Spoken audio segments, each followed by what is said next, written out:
은혜와 사랑이 량 없으신 주 여호와 우리 아버지 하나님, 오늘 아침도 저희들을 인도하사 주의 성전에서 하루를 시작하게 하시며 주를 찬송하게 하시오니 진심으로 감사드립니다. 약한 자를 들어 강한 자를 부끄럽게 하시기도 하며 어리석은 자 들어 지혜롭게 하시기도 하고 아무 쓸모없는 자를 들어 높이 쓰시는 주님의 크신 은혜에 감사하며 이 아침에도 주의 사랑을 확증하고 주께 영광과 찬송을 돌립니다. 하나님 아버지, 저희를 여기까지 인도하셨습니다. 우리의 난생을 인도하시옵소서. 또 인도해 줄 줄로 믿습니다. 우리가 혹 넘어지더라도 일으켜 주시고 과거에 그랬듯이 어리석은 길로 가더라도 바른 길로 인도하옵소서. 욕심의 노예가 되어 헤어나지 못할 때 하나님이여, 우리로 하여금 그 모든 욕심과 근심, 걱정으로부터 자유할 수 있는 은총을 주십소서. 우리가 주님 앞에 나왔고 주의 뜻대로 살조합니다. 좀 더 깊이, 좀 더 간절하게, 좀 더 성결하게 그렇게 주를 섬길 수 있는 저희들 되게 해 주시옵소서. 소망의 식구들, 처음 믿는 분들에게 같이 계셔서 어서 속히 확실한 믿음을 주시고 이 어두운 세상을 믿음으로 이길 수 있게 하시며, 또한 먼저 믿는 자를 더 성실하게 바로 주 앞에 성실히 행할 수 있게 하옵소서. 하나님 아버지, 우리의 날이 얼마인지 알 수 없지만은 요단강을 건너가는 그날 아침까지 적 시간은 반드시 기도하는 시간으로 바쳐질 수 있게 하시고, 기도하며 듣고 깨닫고 기도하며 주의 음성에 응답하며 사는 저희들 되게 하여 주시옵소서. 하나님 아버지, 오늘 하나님의 말씀이 바르게 권세 있게 전해지게 하시고 땅끝까지 들려지게 하옵소서. 이 지구촌 어디든지 하나님의 말씀을 들은 바 없어 구원받지 못하는 유감된 심령이 없게 하여 주시옵소서. 땅끝까지 복음을 전할 수 있게 하시고, 전하기 위해서 우리가 모든 방법과 또 지혜와 우리의 힘을 다하게 도와주시옵소서. 저희 교회로 교회된 본분을 다하게 하시며 소망의 식구들과 그 모든 기관에 봉사하는 분들 항상 성실하게 진실하게 늘 감사한 마음으로 주를 섬기게 하여 주시옵소서. 하나님 아버지, 특별히 기도하옵는 것은 이 나라가 좀 금년에 많은 어려운 일들이 있고 또 큰 행사를 앞에 두고 있습니다. 월드컵, 이 큰 행사가 평화롭게 진행될 뿐더러 온 세계의 평화의 축제가 되게 하시고 조금 더 어려운 일이 없게 도와주시길 바라며, 또한 이 일이 인하여 복음의 문이 열리고 세계가 복음화하는데 큰 역할을 감당하게 도와주시옵소서.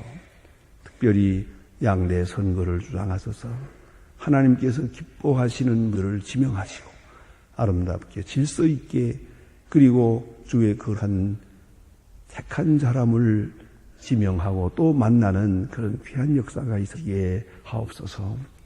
금년에 있는 이 행사들을 통하여 이 나라가 발전하며 이 나라가 한 번 더 도약할 수 있고 더 복음화될 수 있게 큰 은총을 내려 주시옵소서.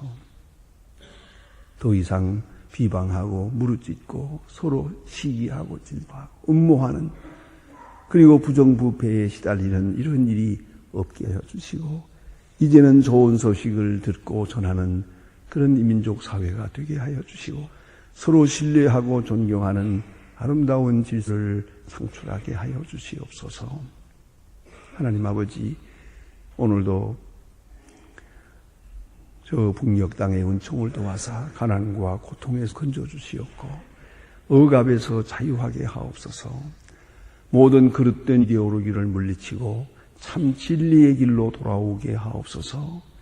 우리에게 고아들을 맺기서 싸우니 그리스도의 사랑 안에 잘 양육하여 계속적으로 양육하게 하시고, 또한 우리에게 학교 건립의 큰 일을 맺기서 싸우니 이 대학을 세움으로 해서 하나님께 영광고 복음의 문을 활짝 열 수 있는 계기를 만들 수 있게 하옵소서. 이 일을 잘 감당할 수 있도록 모든 은사를 더하시옵소서. 주께서 맡기셨사오니 이제는 감당하도록 큰 은사를 베푸시옵소서. 자비하신 주여, 오늘 해외에 있든지 여행 중에 있든지 군문에 나가 있는 젊은이들이나 그리고 공부하는 자녀들, 유학 중에 있는 학생들 하나하나 다 돌보시사 잠시도 실족지 않게 믿음 위에 굳게 서게 하여 주시고, 젊었을 때에 주를 알며 주와 동행하며 젊었을 때에 창조주를 기억하는 주의 자녀들 되게 하옵소서. 해외 병중에 있는 자와 특별히 슬픔을 당한 가정에 큰 위로를 더해 주시옵소서. 주의 이름으로 모이는 모든 모임 위에 같이 계시고 주의 이름으로 섬길 때 주께서 함께 하옵소서. 주만이 영광을 받으시옵소서. 주 예수 그리스도의 이름으로 기도드립니다. 아멘. 하나님의 말씀은 계속해서 보겠습니다. 마가복음 15장입니다.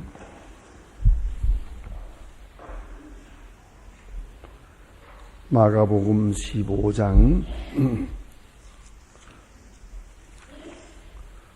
33절로부터 41절까지, 마가복음 15장 33절로부터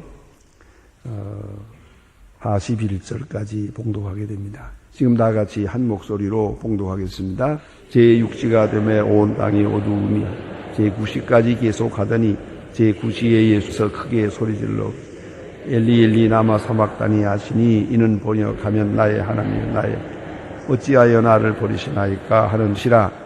곁에 있었던 사람 중에 어떠니 듣고 보라 엘리야를 부른다 하고 한 사람이 달려가서 애용에 취한 포도주를 먹음 갈대에 꿰어 마시게 하여 가만두어라. 엘리야가 와서 저를 내려주나 보자 하더라.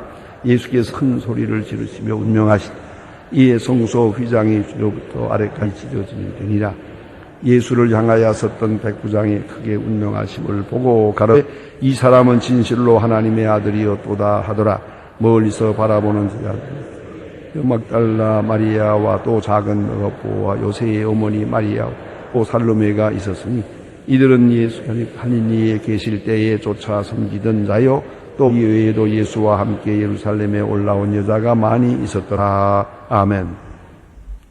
오늘 본문에 예수님께서 십자가에서 운명하시는 장면을 본문에 보게 됩니다. 제6시가 되매 온 땅이 어두움이 임하여 그렇습니다. 제6시라고 하는 것은 우리 시간으로 대략 한 12시쯤 됩니다. 해가 뜰 때가 1시고 해가 질 때가 12시입니다. 이렇게 계산이 되기 때문에 6시라고 하는 것은 그런 의미가 있습니다. 예수님은 우리 시간으로 보면 한 9시 정도 십자가에 달리셨고 제6시에 이렇게 온 땅이 어두워지는 그런 일이 있었고 그 다음에 우리 시간으로 말해서 3시 정도에 운명하시게 됩니다. 여기 보니까 제9시에 크게 소리질러 가로되 하는 것은 이것은 운명 직전에 있는 사건입니다. 엘리 엘리 라마 사박다니 하셨습니다. 엘리 엘리 하는 것은 엘이라는 건 하나님을 말하고 리 하면 나의 하나님 그런 뜻이다. 그래서 엘리는 나의 하나님 그 말입니다. 라마 사박다니라고 하는 이 말은 어찌하여 나를 버리시나이까 우리 번역이 지적했습니다. 그대로 되어 있습니다. 여기서 우리가 생각해야 합니다. 예수님은 지금 우리 죄를 대신해서 죽으시는 순간 하나님 앞에 잠시 버림을 받는 그런 사건을 당하게 됩니다. 아마도 이것이 예수님의 영적인 아주 고난의 극치라고 생각합니다. 육체적인 고난, 그 어려운 일이 아닙니다. 정신적인 고난, 예수님에게는 그게 다 어려운 일이 아니었습니다. 어쩌면 다 쉽게 다 물리칠 수 있었습니다. 그러나 마지막에 하나님께로부터 버림받는다는 것, 이것은 엄청난 일입니다. 이것은 영적 감각이 가장 높은 예수님으로서는 감당할 수 없는 그런 고난이 옵시다. 우리가 바와 같이 육체 주도적으로 사는 사람이 있고 정신주도적으로 사는 사람이 있습니다. 또 혹은 어떤 사람은 자기 명예나 자존심을 소중히 여겨서 그 자존심이 멸시를 당하든가 모욕을 당하면 참지를 못합니다. 그러면 육체가 망가지고 정신이 바깥 돌아버린 거예요. 그렇지 않습니까? 그런 분이 있어요. 그러하면 이런 욕 저런 욕 먹어도 그까지 상관 안 합니다. 그래서 사는 사람도 있지 않습니까? 그런데 영적으로 민감한 사람은 하나님과의 관계가 가장 큰 것입니다. 하나님의 사랑만 받는다면 아무 문제도 없습니다. 하나님과의 관계만 정상적으로 이루어지면 나머지 문제는 어떤 고난도 넉넉히 이길 수가 있으나, 그러나 하나님께로부터 버림받는다는 것은 참으로 어려운 고통입니다. 견딜 수가 없는 것입니다. 자, 이제 왜 그 고난을 당해야 했느냐 하는 것입니다. 그것은 바로 그는 죄를 대신하고 있기 때문입니다. 만민의 죄를 대신하고 있기 때문입니다. 여러분, 혹 누구를 사랑해서 배척받아 본 일이 있습니까? 아주 정신없이 사랑해서 그 사랑한 것 때문에는 그와 운명을 같이 하게 되고, 내가 사랑한 그 사람이 당하는 고난을 내가 다 당하게 됩니다. 욕도 당하고 구욕도 당하고 나아가서는 저주도 당합니다. 손해는 말할 것도 없고요. 물질적 손해는 말할 것도 없습니다. 그것이 사랑입니다. 우리는 때때로 사랑할 때 너무 아주 얄팍한 아주 초보적 사랑을 가지고 말합니다. 나는 그대로 있고 물질을 줘요. 그것도 남는 거 줘요. 그건 아니옵시다. 제가 지금 어려움이 겪고 있는 중에 하나가 뭐냐면, 간혹 여기 이제 병원에서 사용하는 의료기구가 있습니다.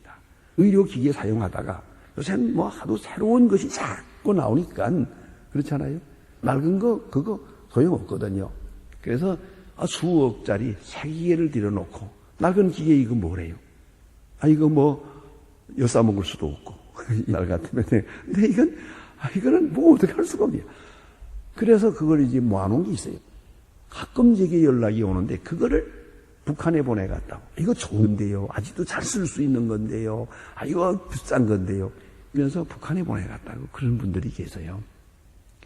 그럴 때 제가 그건 안 된다고요. 여러분 그거 아세요? 가난한 사람은 코가 예민해요. 가난한 사람은 자존심밖에 없어요. 그걸 알아야 합니다. 자존심이 아주 강합니다.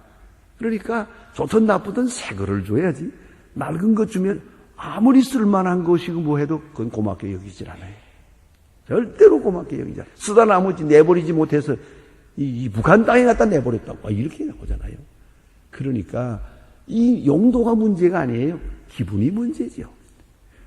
감성의 문제가 있는 거예요. 그런데 우리가 착한 일을 하고 또 저와 함께할 때 내가 굴욕을 당하게 돼요. 또는 내가 모욕을 당하게 된단 말이에요. 정신없는 사람이 될 수도 있고 죄인이 될 수도 있어요. 대신 죄인이 되는 거예요.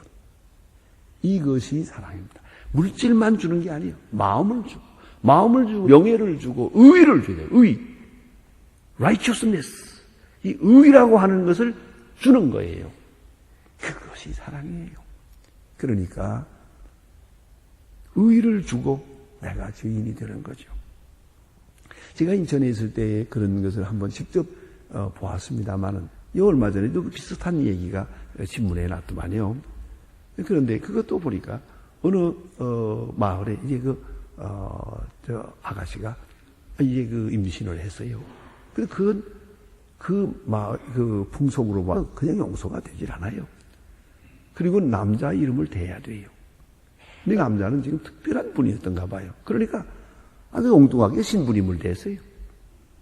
그 신부님은 동네 사람들한테 침뱉고 매맞고 쫓겨나서 저 섬 어디로 가서 그 변두리에서 성직자 일을 하게 됐어요. 그런 말이 없어요. 그렇다니까 그렇다는 줄 알아요. 정말 그랬어요. 그런데 얼마 후에 그 사실이 드러났어요. 아니라는 게. 그래서 그 신부님을 다시 복직을 시켰어요.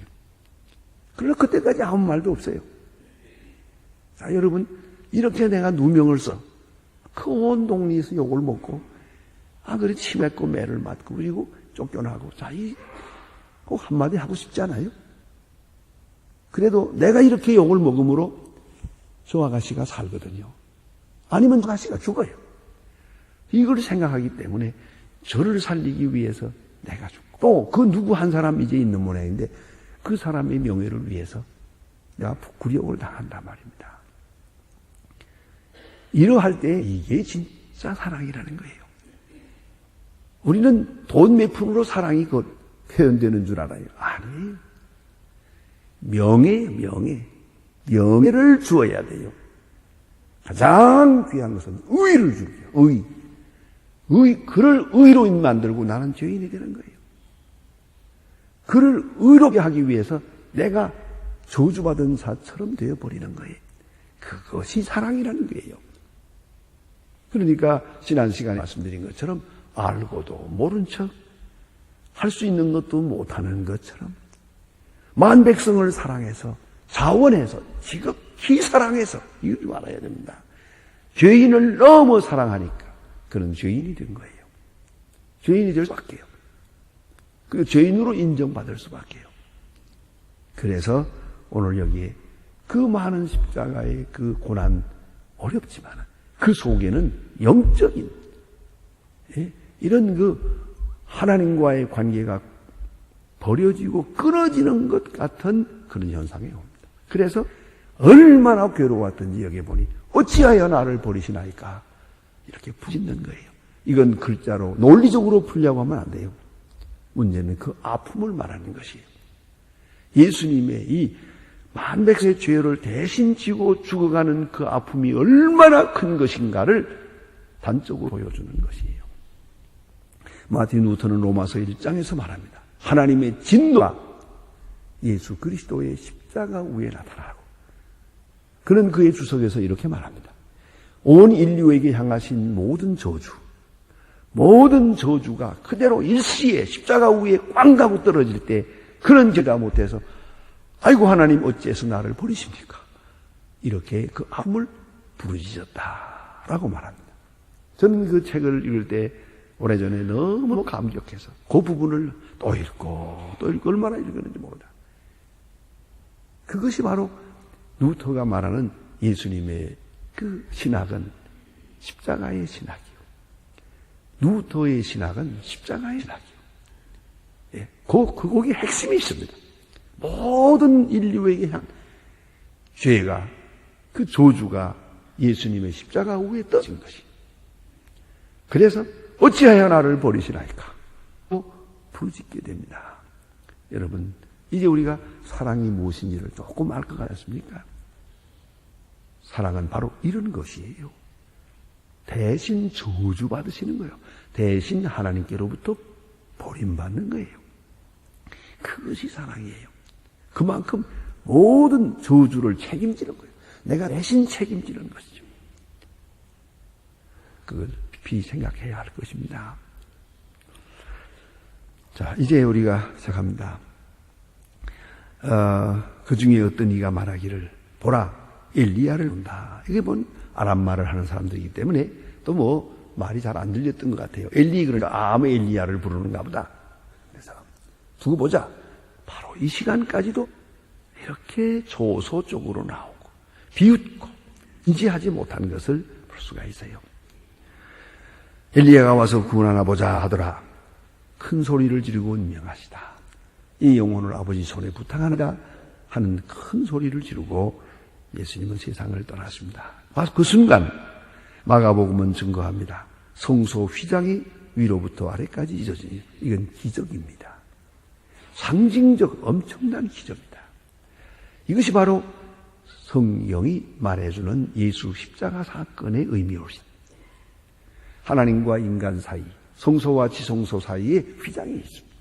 수백 년 묵은 오랜 휘장이 있습니다. 1년에 한 번씩 안으로 들어가 볼 수 있는 그런 휘장이, 무거운 휘장이 있는데 이것이 그대로 찢어졌습니다. 그래서 하나님과 인간의 사이에 그 화해를 씁니다. 그런 큰 사건이 이렇게 상징적으로 나타났다 하고 마가복음은 증거하고 있습니다. 그 다음에 여기 중요한 말씀은 그 옆에서 이것을 주도하던 사람이 있습니다. 백부장. 로마 군인들이 예수를 십자가에 못 박았죠. 빌라도가 재판을 하고 그 결과를 가지고 집행했습니다. 이스라엘은 잘못이 없습니다. 재판을 한 다음에는 지나게 되어 있고 집행관에 불과합니다. 그런데 그 집행하던 사람 중에 책임자가 군관이 여기 백부장입니다. 지난 부활절 때 말씀드렸습니다만 이 백부장이 이 백부장이에요. 마르크스라고 하는 백부장인데요. 이 마르크스가 제가 지금 여기 손에 들고 있습니다. 이 편지가 길어요. 빌라도의 고백이라고 하는 이런 고백이 있는데 이것은 무엇을 말하는 거 아니? 이게 이번에 발표가 되는데 터키에 소피아 성당이라고 있습니다. 아주 1700년 된 겁니다. 인류 역사에 지금 제일 오랜 건물입니다, 이게. 그런데 그게 지진을 3번이나 만났다는데 아직 그대로 서 있습니다. 엄청나게 큽니다. 1700년 전에 저런 건물을 지을 수 있었나? 깜짝 놀랍니다, 보면. 그 성당, 그 안에 오간되어 있었던 것을 발굴해서 이번에 가이드 포스트에 발표했습니다. 또 이 전문을 발표한 게 여기 지금 있는데, 이게 빌라도에게 보낸 편지입니다. 그래서 로마 황제 티베리오 각하에게 이렇게 시작이 됩니다. 각하에게 문안드립니다. 제가 다스리는 지역 최근에 일어났던 사건은 나라의 운명이라도 변할지 모르는 일이기에 각하에게 소상히 알려드립니다. 그리고 여기서부터 이제 말을 시작하는데 이 긴 얘기이기 때문에 못 봅니다. 맨 마지막 부분만 제가 다시 읽습니다. 예수의 생애는 마치 진흙이 토기장이의 손에 있듯이 모든 것이 그 손에 있음을 증명해 주었습니다. 따라서 저는 그의 주장이 사실일 수밖에 없다고 감히 말씀을 드립니다. 십자가 옆에서 마르크스가, 이 백부장입니다. 마르크스가 말한 것처럼 진실로 이 사람은 하나님의 아들이었다고 나는 말하고 싶습니다. 각하여, 이것은 제가 할 수 있는 한 사실대로 기록한 것입니다. 저는 각하의 가장 충실한 신하입니다. 본디오 빌라도. 이렇게 되어 있습니다. 한번 읽어보려고 합니다. 궁금하면 사무실에 연락하세요. 복사해 드릴게요. 아주 긴 문장인데요.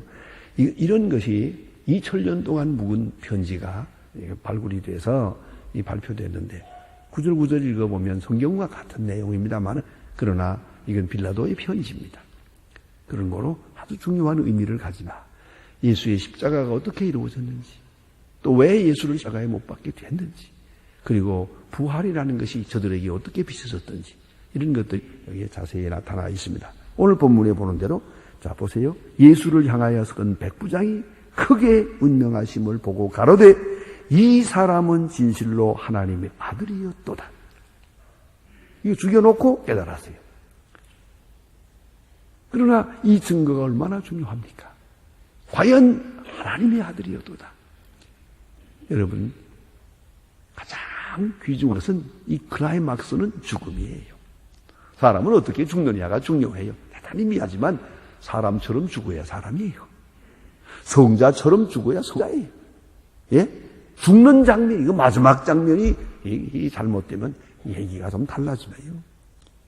오늘 예수님은 아주 가장 아름답고 가장 영광되게 십자가에 비참하게 죽습니다마는 그를 지켜보던 백부장이 하는 말입니다.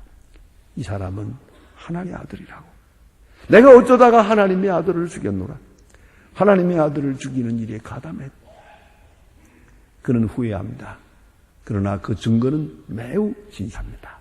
그가 이렇게 느꼈을 뿐만 아니라 이 사실을 로마 황제에게 편지로 보냅니다. 자세하게 써서 아주 긴 편지입니다. 왜요?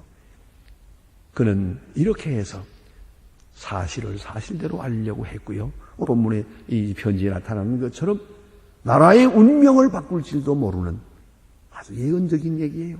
이 예수가 로마의 운명을 바꾸지 않았습니까? 로마를 기독교 국가로 만들지 않았습니까? 로마가 정치적 로마라는 건 별 의미가 없어요. 결국은 기독교 국가로서의 로마가 온 세계에 큰 역할을 하지 않습니까? 그러므로 지금도 가서 보면 로마라는 것은 완전히 기독교 문화를 보여주는 문화유산이 아닙니까? 이렇게 볼 때 나라의 운명을 바꿀지도 모르는 사건입니다 하는 말은 이 빌라도의 말은 참이었습니다. 아주 예언적이었습니다. 그로 된 것입니다. 그래서 소상하게 알려드립니다 하고 이 편지를 썼던 것이 오늘까지 보관되어 있습니다. 그래서 왜 그러면 그 터키에가 있는가? 그게 아니라 터키의 지금은 이스탄불이라고 부르지만 본래의 이름은 콘스탄티누스입니다. 콘스탄티는 바로 기독교 국가를 선포한 사람입니다. 그리고 그 이스탄불을 아주 기독교의 왕국을 만들려고 했어요. 로마는 너무 조그마니까. 여기가 사정 가보면 확실히 명당이에요. 좋은 지역이에요. 거기다가 큰 기독교 국가를 만들 뿐더러 왕국을 만들려고. 그렇게 해서 콘스탄틴이 거리로 옮겨왔었습니다. 그걸 이제 역사가들은 말할 때 소로마, 동로마 이렇게 말합니다. 그래서 기독교 국가의 중심부가 되었지요. 거기에 보관되어 있는 것은 가장 자연스러운 얘기입니다. 자, 오늘 우리가 분명히 생각해야 합니다. 예수님을 볼 때 아직 부활을 모르고 있습니다.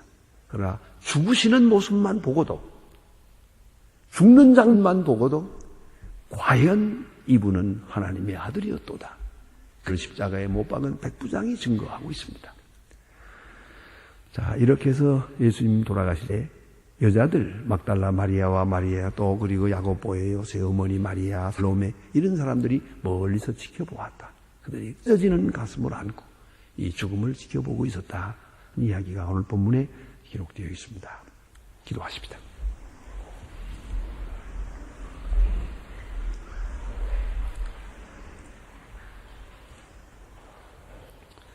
하늘에 계신 우리 아버지시여, 이름이 거룩히 여김을 받으시오며 나라 임하옵시며 뜻이 하늘에서 이룬 것 같이 땅에서도 이루어지이다.